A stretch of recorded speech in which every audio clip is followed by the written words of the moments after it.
Halo semuanya, hari ini saya ingin berbagi tentang kata ini, failure atau kegagalan. Bahwa saya menemukan seseorang itu bisa berhasil atau tidak dalam kehidupannya akan sangat ditentukan dari bagaimana orang tersebut bisa melakukan persiapan-persiapan yang matang untuk mengerjakan masa depannya. Nah, saya menemukan waktu orang membuat perencanaan atau persiapan-persiapan untuk apa yang dia bangun dalam kehidupannya, orang hampir tidak pernah taruh kata kegagalan di dalam persiapan tersebut. Tidak pernah ada orang yang contohnya misalnya dia sedang membuat sebuah bisnis dan dia berpikir seperti ini. Oke, hari ini saya mulai sebuah bisnis, lalu nanti 3 bulan kemudian bisnis saya akan bangkrut, lalu 6 bulan kemudian toko saya akan tutup. Hampir tidak ada orang yang menaruh kata kegagalan dalam tentang perencanaan-perencanaan yang sedang dilakukan. Tapi bayangkan saja, nggak ditaruh aja itu bisa datang dalam kehidupan kita. Kadang-kadang ada hal-hal yang kita nggak bisa tangani, kita nggak bisa prediksi, tapi itu terjadi dalam kehidupan kita. Nah, karena itu kita perlu mengerti benar-benar tentang kenapa sih semuanya ini bisa terjadi. Saya baca dulu sebuah ayat dalam kitab Amsal pasal 24 ayat 16. Firman Tuhan berkata seperti ini. Sebab 7 kali orang benar jatuh, namun ia bangun kembali. Tetapi orang fasik akan roboh dalam bencana. Nah, itu adalah ayat yang sering kita berikan untuk bisa mensupport atau memotivasi orang lain ketika orang sedang mengalami tekanan dalam hidup. Bahwa 7 kali orang benar jatuh, pasti dia bisa bangun kembali. Tapi kalau kita lihat dari angle yang berbeda, realitanya adalah seperti ini. Orang benar bisa jatuh. Alkitab nggak berkata sebab 7 kali orang berdosa jatuh. Alkitab nggak berkata bahwa sebab 7 kali orang yang punya hati jahat jatuh. Alkitab berkata bahwa sebab 7 kali orang benar jatuh. Artinya orang benar pun bisa mengalami kegagalan dalam kehidupan. Jadi kegagalan yang saya maksud ini bukan konsekuensi. Konsekuensi itu begini, kita nyebrang lampu merah, waktu lampu masih merah, kita jalan terus dan nggak berhenti. Lalu dari sisi sebelahnya ada mobil lewat dan tabrak kita. Akhirnya kita masuk rumah sakit, tangan patah, kaki patah, dan tinggal di rumah sakit. Itu bukan kegagalan, itu namanya konsekuensi. Tapi yang saya maksud adalah kita udah berusaha dengan jujur. Kita sudah bekerja dengan jujur, hidup dengan baik. Kita berusaha mengerjakan kehendak Tuhan dan melakukan apa yang firman Tuhan telah ajar dalam kehidupan kita. Tapi kok ternyata tetap masih bisa terjadi kegagalan dalam kehidupan kita. Nah, dalam beberapa menit ke depan, izinkan saya berbagi beberapa hal ini tentang bagaimana kita bisa menghadapi ketika Tuhan mengizinkan kegagalan terjadi dalam kehidupan kita. Hal yang pertama kita mesti mengerti adalah failure is an event, not a person. Kegagalan itu sebuah peristiwa, bukan pribadi kita. Kegagalan itu adalah sebuah keadaan yang Tuhan izinkan terjadi dalam kehidupan kita, tapi itu bukan identitas kita. Berapa banyak orang-orang yang waktu diizinkan Tuhan mengalami kegagalan, mereka langsung terburu-buru melabel diri mereka bahwa saya orang gagal, saya orang yang nggak bisa apa-apa, saya orang yang memang diciptakan Tuhan menjadi orang yang malang di hidup ini. Padahal ini yang saya belajar, you can fail but you are not a failure.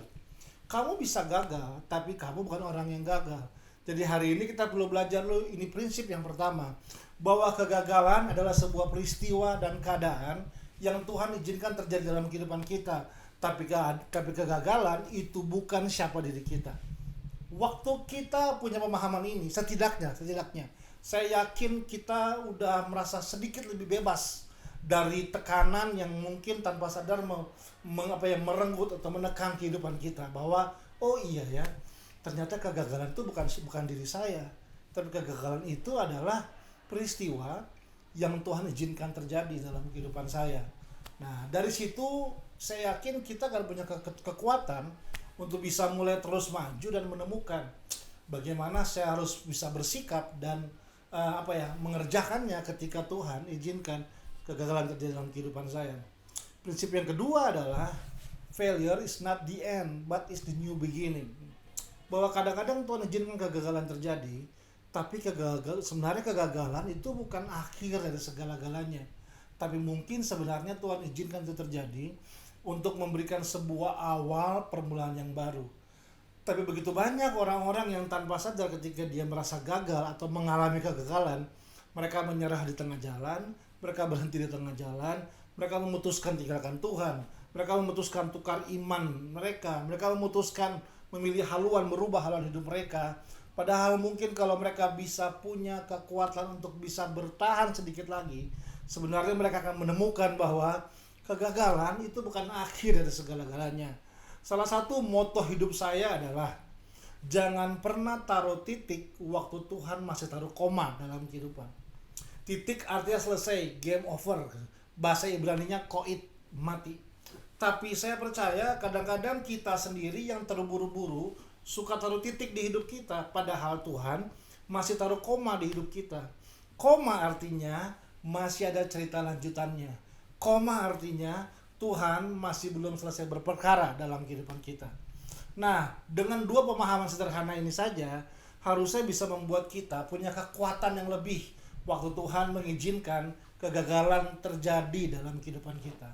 Nah, bagaimana sekarang kita perlu bersikap ketika Tuhan mengizinkan kegagalan terjadi dalam kehidupan kita? Sikap yang pertama kita perlu bangun adalah, ini buat saya penting sekali, yaitu ambillah tanggung jawab penuh atas apa yang terjadi. Belajarlah berani ambil tanggung jawab.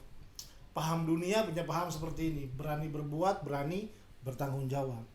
Kita perlu belajar bahwa atas apapun yang terjadi dalam kehidupan kita, setiap kita bertanggung jawab secara pribadi untuk bisa mengerjakan, untuk bisa bertumbuh, untuk bisa mengalami apapun dalam kehidupan kita. Kitab Roma pasal yang ke-14 ayat 12 berkata seperti ini. Demikianlah setiap orang di antara kita akan memberi pertanggungan jawab tentang dirinya sendiri kepada Allah. Artinya firman Tuhan dengan jelas berkata, pada ujungnya setiap kita perlu belajar ambil tanggung jawab penuh serta atas apa yang terjadi dalam kehidupan kita kepada Tuhan.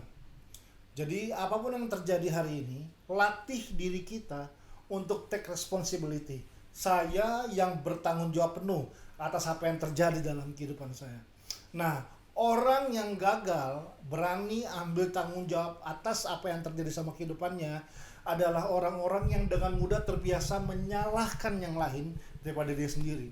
Mereka akan berkata bahwa kalau saya seperti ini karena suami saya. Kalau saya seperti ini karena orang tua saya dulu nggak pernah didik saya dengan benar.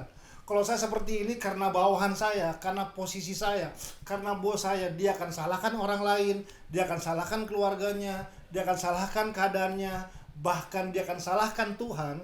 Tapi dia akan gagal menemukan berkat atau hal yang indah di balik semua itu. Waktu dia gagal, menurut saya berani ambil tanggung jawab penuh atas apa yang terjadi. Karena itu saya percaya ini adalah bahasanya orang-orang dewasa. Karena hanya orang-orang dewasa lah adalah orang-orang yang terbiasa berani ambil tanggung jawab penuh dalam kehidupannya. Jadi atas apa yang terjadi mungkin kita akan bilang begini, tapi Pak, yang selingkuh itu suami saya bukan saya, kok jadi saya bertanggung jawab? Yang menipu itu bawahan saya, yang curi uang itu staf saya, bukan saya Pak. Yang mukul itu papa saya, kok jadi saya bertanggung jawab? Nah, saya belajar bahwa atas apa yang terjadi dalam kehidupan kita, mulailah terlebih dahulu dari ambil tanggung jawab penuh. Beberapa tahun masa lalu saya sama adik saya hampir 8-9 tahun terjebak sama narkoba. Kami kehilangan semuanya, saya kehilangan pendidikan, saya sempat kehilangan pekerjaan, saya sempat kehilangan keluarga yang hancur semuanya. Tapi salah satu faktor yang akhirnya membuat kami, saya sama adik saya, bisa sembuh dalam kehidupan kami adalah ini yang saya temukan. Pertama, jelas karena Yesus yang menyelamatkan kami. Itu udah harga mati yang kami alami hari ini. Tapi selain gimana karya Tuhan yang besar itulah yang memberikan kesempatan sehingga saya sama adik saya bisa sembuh dari narkoba. Salah satu pahlawan yang bisa akhirnya membuat saya sama adik saya bisa bebas dari narkoba adalah karena saya punya seorang ayah yang berani belajar ambil tanggung jawab penuh atas apa yang terjadi sama anak-anaknya. Ketika satu kali kami diwawancara di sebuah stasiun televisi, kami sekeluarga diundang, dan pembawa acara tersebut menanyakan dengan papa saya, tentang apa yang terjadi di keluarga kami, dan saya masih ingat persis papa saya bilang seperti ini, atas apa yang terjadi di rumah kami itu bukan musibah, itu bukan aib, tapi itu hanya musibah saja. Dan papa saya bilang begini, saya sebagai orang tua yang harus ambil tanggung jawab penuh karena kegagalan yang dialami oleh anak-anak saya. Saya coba berpikir, yang pakai narkoba gue bukan dia, yang curi-curi barang gue bukan dia, yang bikin malu sama orang tua saya bukan dia, kok malah dia yang bertanggung jawab, kok malah dia yang berani ambil tanggung jawab itu. Dan itulah momen dimana membuat saya mulai menyadari bahwa ternyata ketika kita belajar ambil tanggung jawab pribadi atas diri kita dan apa yang terjadi dalam kehidupan kita di hadapan Tuhan, itu sebenarnya adalah sebuah pintu untuk pemulihan masuk ke sana dan terjadi di sana. Karena itu hari-hari diperlukan seorang papa yang siap bertanggung jawab atas keluarganya, seorang ibu yang siap bertanggung jawab atas apa yang dikerjakan, seorang karyawan yang siap bertanggung jawab dan mudah untuk bisa bilang bahwa baik, saya akan bertanggung jawab. Terlalu banyak hari-hari ini orang-orang yang mudah untuk lari dari tanggung jawab. Dia salahkan orang lain, dia salahkan keadaan, dia salahkan semua yang di luar. Tapi saya belajar bahwa kekuatan yang sejati akan muncul ketika orang memutuskan akhirnya berani mengambil tanggung jawab penuh dalam kehidupan ini. Itu sikap pertama yang kita perlu bangun. Dan sikap yang kedua adalah yang saya belajar bahwa bertumbuhlah dan temukanlah pembelajaran setiap apapun yang terjadi yang Tuhan izinkan dalam setiap kegagalan dalam kehidupan kita. Kitab Roma pasal ke-5 ayat ke-3 sampai ke-5 berkata seperti ini. Dan bukan hanya itu saja, kita malah bermegah juga dalam kesengsaraan kita, karena kita tahu bahwa kesengsaraan itu menimbulkan ketekunan, dan ketekunan menimbulkan tahan uji, dan tahan uji menimbulkan pengharapan, dan pengharapan tidak mengecewakan. Sebenarnya kan kalau kita mau persingkat, firman Tuhan, Rasul Paulus sebenarnya lagi bilang begini, bahwa kesengsaraan yang kita alami ujungnya adalah pengharapan yang tidak mengecewakan. Nah, tapi dari kesengsaraan menjadi pengharapan yang tidak mengecewakan ternyata nggak terjadi begitu saja. Ada proses fase pembelajaran yang perlu dilewati oleh hidup kita sehingga kita mengerti bahwa ternyata kesengsaraan yang Tuhan izinkan terjadi dalam kehidupan kita bukan karena Tuhan jahat sama kita, bukan karena Tuhan adalah Tuhan yang suka menyiksa anak-anaknya, tapi kesengsaraan yang Tuhan izinkan terjadi dalam hidup kita adalah untuk memberitahu bahwa pengharapan di dalam Dia itu nggak pernah mengecewakan. Tapi dari kesengsaraan menjadi pengharapan yang tidak mengecewakan, ada proses yang namanya, dari kesengsaraan akan lahir yang namanya ketekunan. Ketekunan yang dibangun terus seperti itu akan menjadi, Alkitab berkata, tahan uji. Nah, hal yang tahan uji itulah yang punya kualitas untuk dapat melahirkan pengharapan. Nah, dan janji firman Tuhan, pengharapan di dalam Dia itu tidak pernah mengecewakan. Jadi kalau kita mulai pelan-pelan, kalau Tuhan izinkan kegagalan terjadi dalam hidup kita, mungkinkah bahwa sebenarnya itu kelas yang Tuhan lagi mau untuk kita bisa belajar bertekun dalam hidup ini. Satu kali ada seorang ibu yang bercerita sama saya. Dia menceritakan tentang bagaimana kondisi suaminya yang sudah cukup lama berselingkuh dan jauh dari keluarganya. Dan dia meminta nasihat sama saya untuk bagaimana cara saya menghadapi hal ini. Dan akhirnya saya memberi nasihat bahwa, Bu, sepertinya saya rasa ibu harus berdoa buat suami ibu.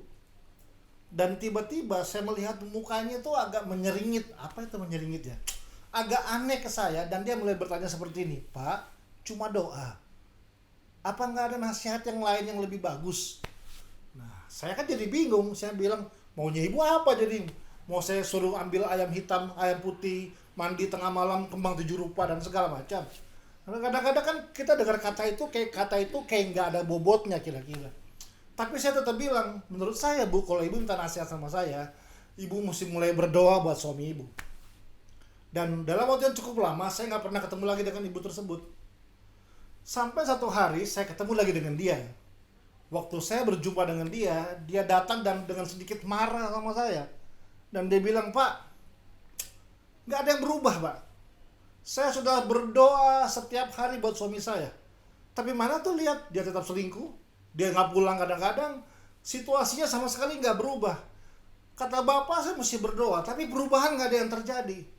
Dan saya balas lagi, "Enggak bu, terjadi perubahan kok." "Mana pak, nggak ada perubahan. Suami saya mesti begitu-begitu aja." Padahal saya udah berdoa setiap hari bu. Saya bilang, "Enggak bu, ada terjadi perubahan kok." "Perubahan model apa pak yang terjadi?" Dan saya bilang, "Ada perubahan bu, yaitu ini. Ibu sekarang jadi suka berdoa setiap hari." Dan dia terdiam. Dan saya coba jelaskan pelan-pelan. "Mungkinkah bu, bahwa situasi ini Tuhan izinkan terjadi? Sebenarnya bukan cuma tentang suami ibu pulang atau tidak. Mungkinkah situasi ini terjadi untuk melatih ibu bisa punya sebuah ketekunan yang baru, bahwa ibu sekarang tanpa sadar menjadi pribadi yang suka berdoa dalam hidup ini." Jangan kita terburu-buru menganggap bahwa situasinya nggak terjadi apa-apa, perubahan nggak terjadi setelah usaha atau apapun yang sedang kita coba untuk sebuah perubahan dan kegagalan. Karena kadang-kadang kita perlu belajar, kita nggak bisa mengkotakkan atau mengkonsepkan jawaban Tuhan dengan cara kita berpikir. Tuhan terlalu luas untuk kita kotakkan. Yang kita perlu belajar adalah memahami ketika Tuhan mencoba menjawab doa kita, atau Tuhan berusaha untuk memberikan perubahan dalam kegagalan dalam kehidupan kita. Kita perlu punya pemahaman, menemukan makna, itu bahasa yang saya suka sekali.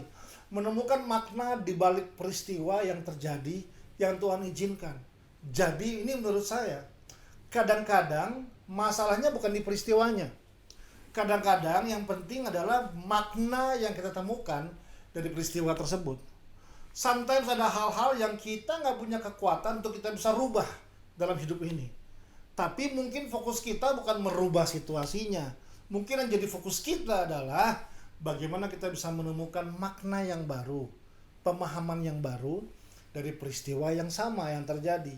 Disitulah yang harus jadi kekuatan dalam kehidupan kita. Satu kali saya sedang naik mobil bersama dengan bapak rohani saya dari Jakarta ke Bandung. Dalam perjalanan yang seharusnya kalau naik mobil itu, kalau kita nggak ngebut sekalipun, paling hanya sampai 3 jam sudah sampai di kota Bandung. Tapi dalam perjalanan hari itu, akhirnya kita sampai ke Bandung hampir kira-kira 8 jam. Karena macet yang sangat panjang di jalan tol pada waktu itu. Nah, waktu di perjalanan saya sempat mengeluh karena situasi ini. Saya mengeluh bahwa, aduh kenapa sih ini jalan macet? Harusnya tadi kita naik kereta aja.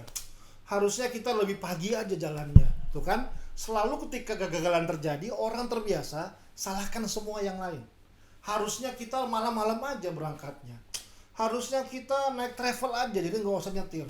Saya mulai agak menggerutu di tengah jalan, di tengah-tengah kemacetan itu.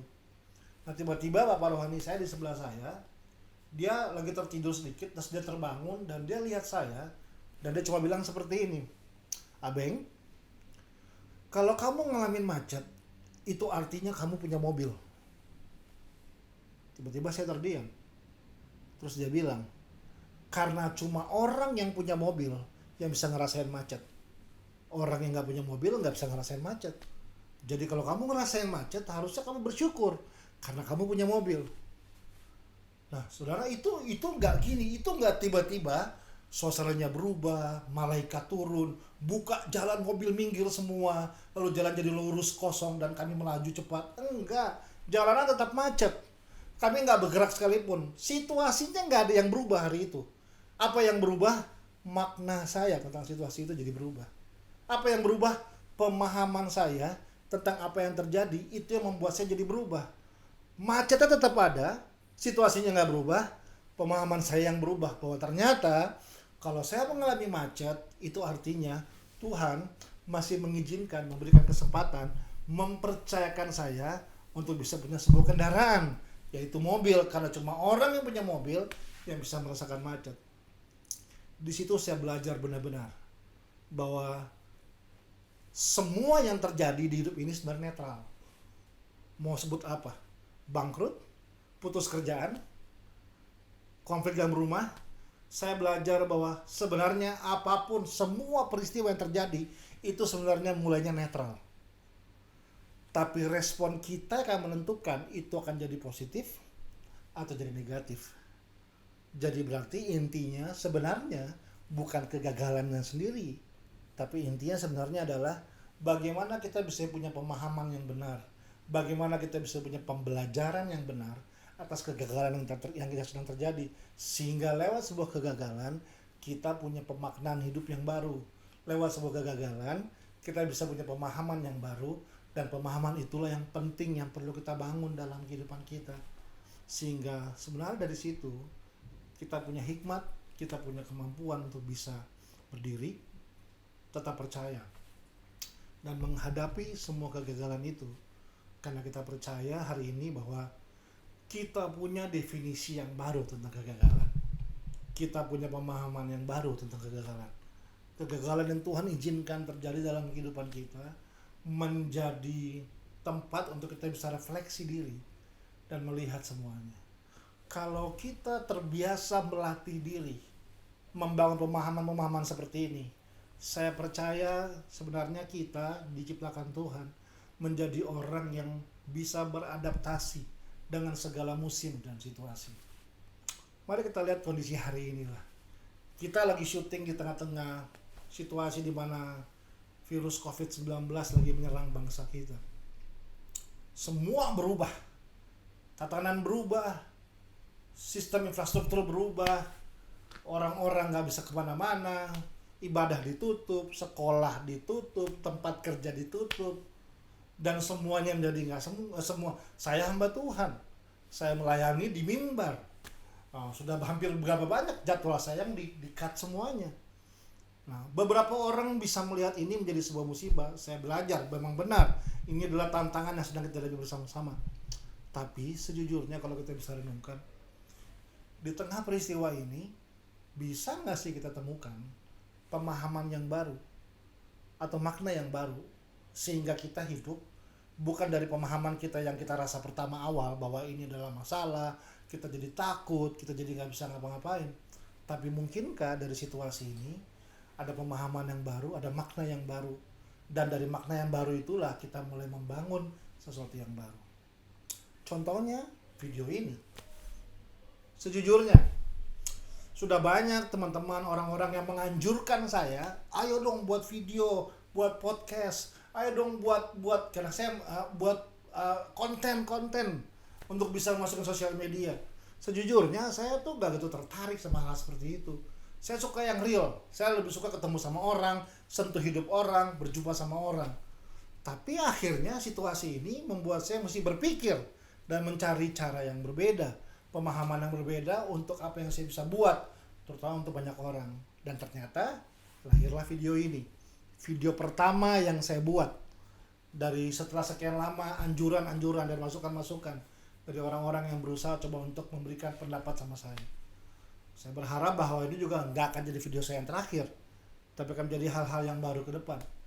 Saya mulai membuka diri saya untuk melihat adakah pemahaman-pemahaman yang baru yang perlu saya bangun daripada saya hidup dari ketakutan, kekhawatiran. Saya tetap waspada, tetap itu penting. Saya tetap mentaati peraturan-peraturan yang ada, itu penting. Tapi tetap dibalik semua itu, saya nggak mau mengizinkan ketakutan menguasai hidup saya. Saya nggak mau mengizinkan kekhawatiran yang menuntun langkah-langkah saya. Bagaimana caranya supaya saya tidak hidup dalam ketakutan, tidak hidup dalam kekhawatiran, meskipun tetap dalam kondisi yang sama, situasi yang sama. Ini yang saya belajar, menemukan pemahaman yang baru. Karena pemahaman yang baru inilah saya memulai konten video ini. Dan saya berharap bahwa ke depan juga ini bisa menolong Bapak Ibu semua, saudara-saudara semua, bisa menjadi berkat buat banyak hal. Jadi marilah temukanlah pemahaman-pemahaman yang baru atas apa yang sedang terjadi di hidup kita, dan hiduplah dari situ, perjalanan dari situ, dan tetaplah punya pengharapan yang teguh bahwa badai pasti berlalu, bahwa Tuhan tetap pegang kendali atas Indonesia, atas kota kita dan gereja kita dan bangsa kita, dan atas keluarga kita. Tetap terus berharap, tetap terus percaya dan percaya bahwa Tuhan akan melewatkan kita semua menjadi orang-orang yang tetap percaya sampai pada akhirnya. God bless you.